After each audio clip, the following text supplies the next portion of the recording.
Sirkuit Mandalika telah masuk dalam kalender MotoGP tahun 2022, dan akan menjadi tuan rumah pada seri balapan kedua pada tanggal 20 Maret tahun 2022.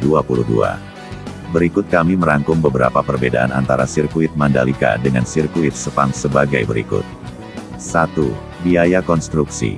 Sirkuit Mandalika dibangun dengan biaya sebesar 1,1 triliun rupiah. Anggaran ini dihabiskan untuk pekerjaan dasar dan pembangunan sirkuit itu sendiri.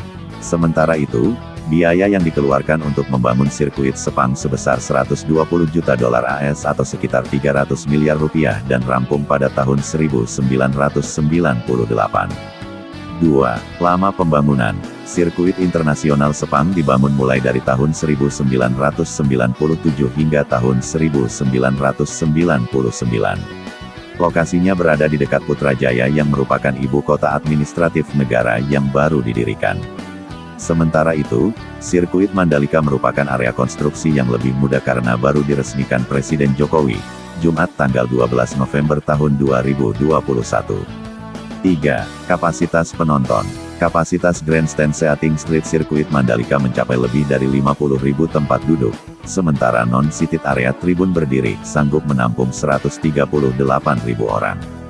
Para penonton juga dapat menonton MotoGP di Hospitality Suites yang direncanakan akan berkapasitas 7.700 penonton.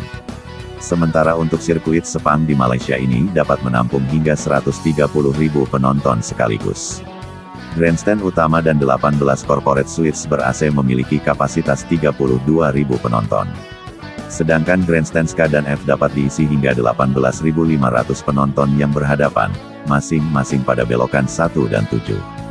4. Panjang trek. Sirkuit Sepang dirancang dengan trek sepanjang 5.542 meter yang dilengkapi 15 tikungan dan 8 lintasan lurus termasuk 2 lintasan berkecepatan tinggi dan luas keseluruhan area adalah 90 hektar.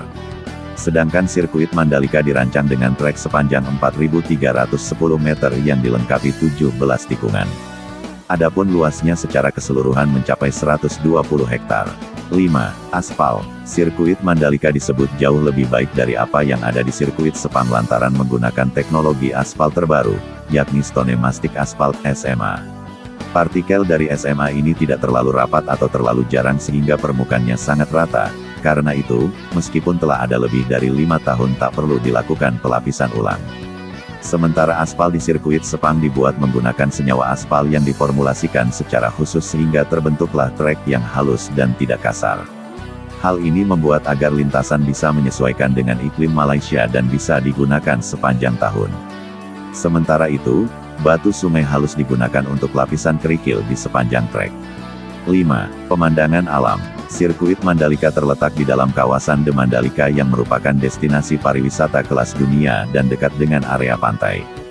Bahkan, di setiap tikungan sirkuit Mandalika terdapat pemandangan alam Mandalika yakni lanskap bibir pantai dan perbukitan asri. Sementara itu, sirkuit Sepang dibangun di atas lahan bekas perkebunan kelapa sawit dan lokasinya dekat dengan Bandara Internasional Kuala Lumpur. Untuk mempertahankan pemandangan hijaunya, lebih dari 5.000 pohon palem ditanam di sekitar sirkuit. Jumlah pohon yang ditanam terus bertambah untuk memperindah lokasi sekitar sirkuit. 6. Fasilitas. Beragam fasilitas dapat dinikmati di sirkuit Mandalika, mulai dari terowongan, pusat kontrol balapan, tracek kontrol, pusat kesehatan, dan area pendaratan helikopter, helipad. Sementara itu, fasilitas di sirkuit Sepang jauh lebih lengkap lantaran sirkuit ini sudah ada sejak tahun 1998. Saat pertama kali menginjakan kaki di sirkuit, Anda akan melewati Welcome Center, di mana tak hanya menjadi pusat administrasi namun juga terdapat restoran, toko souvenir, dan museum otomotif.